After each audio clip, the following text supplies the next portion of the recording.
মৌলিক বাংলা নিবন্ধনের দাবিতে এখানে নির্বাচন কমিশনের সামনে অবস্থান কর্মসূচি নিয়েছি। আমাদের যেটা প্রাপ্তি, নির্বাচন কমিশন স্বজনপ্রীতি অপ্রীতিকরভাবে স্বেচ্ছাচারিতভাবে নিবন্ধন প্রক্রিয়া আটকে রেখেছে। আমরা মনে করি নির্বাচন কমিশন যেটা করেছে সেটা এক ধরনের প্রহসন। নিবন্ধন প্রক্রিয়ায় যে ধরনের পদক্ষেপ প্রয়োজন এবং যে তদন্ত এবং যে ডকুমেন্টসগুলো প্রয়োজন, আমরা মৌলিক বাংলা নির্বাচন কমিশনে সব ধরনের ডকুমেন্ট জমা দেওয়ার পরেও আমাদেরকে তদন্ত, পূর্ণ তদন্ত এবং অধিকতর তদন্ত, যেটা রাজনৈতিক ময়না তদন্ত হওয়ার পরেও আমরা এখানে নিবন্ধনের জায়গায় আটকে আসি। শুধু মৌলিক বাংলা নয়, এখানে আরও 8টি দলকে আটকে রাখা হয়েছে।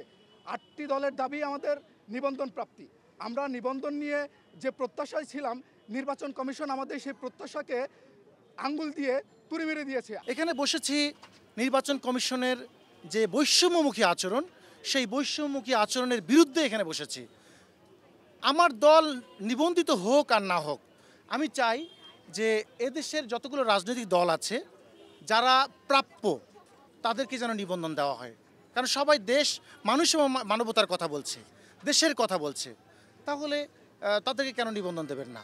আজকে আমরা দেখেছি যে বিগত সরকারের আমল থেকে যে সমস্ত দলগুলোকে নিবন্ধন দেওয়া হয়েছে, Bangladesh BNF, BNM, Bangladesh supreme party, এই জাতীয় যতগুলো দল আছে, তাদের কি অফিস ঠিকমতো আছে? তাদের কর্মী আছে? আপনারা তো মিডিয়ার মাধ্যমে প্রকাশ করেছেন অনেকের অফিসও নাই, অনেকের কর্মী নাই। তাহলে অদৃশ্য এক শক্তির মাধ্যমে তারা নিবন্ধিত হয়েছে। তারা যদি নিবন্ধিত হয় তাহলে আমাদেরকে নিবন্ধন দেবেন না কেন? এই বৈষম্য বিরোধী আন্দোলন, ছাত্র জনতার আন্দোলনের মাধ্যমে ডক্টর ইউনূসের যে সরকার গঠিত হয়েছে, এইটার জন্য অনেক লোক জীবন দিছে, অনেকে জীবনের জন্য পঙ্গু হয়েছে। এর ভিত্তিতে একটা সংস্কার কমিশন গঠন হয়েছে। সংস্কার কমিশন তাদেরকে একটা প্রস্তাব দিছে। সংস্কার কমিশনের প্রস্তাবটা ওনারা নেন নাই। আমাদের প্রশ্ন হচ্ছে, শেখ হাসিনা সব খারাপ, সে সব ফেসিস্ট, তাহলে তার যে আইনটা করে গেছে, এই আইনটা রাজনৈতিক দলগুলিকে গলা চেপে ধরার জন্য এই আইনটা আপনাদের কাছে কেন এত মজাদার, তাই না বিষয়টা? তো আমাদের মূল দাবি হচ্ছে যে এই বৈষম্য শিকার যে তারা ইনটেনশনালি করছে, এরা কিন্তু ইচ্ছাকৃতভাবে করছে। ইচ্ছাকৃত না করলে আপনি দেখেন, আমরা পেপার জমা না দিলে তো আমাদেরকে 22টা দল শর্ট লিস্টে আনতো না, 143টা দলতে 22টা দল আনতো না।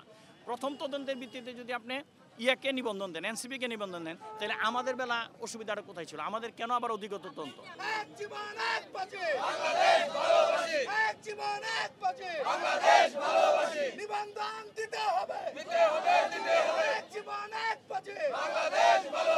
বাংলাদেশ ভালোবাসি।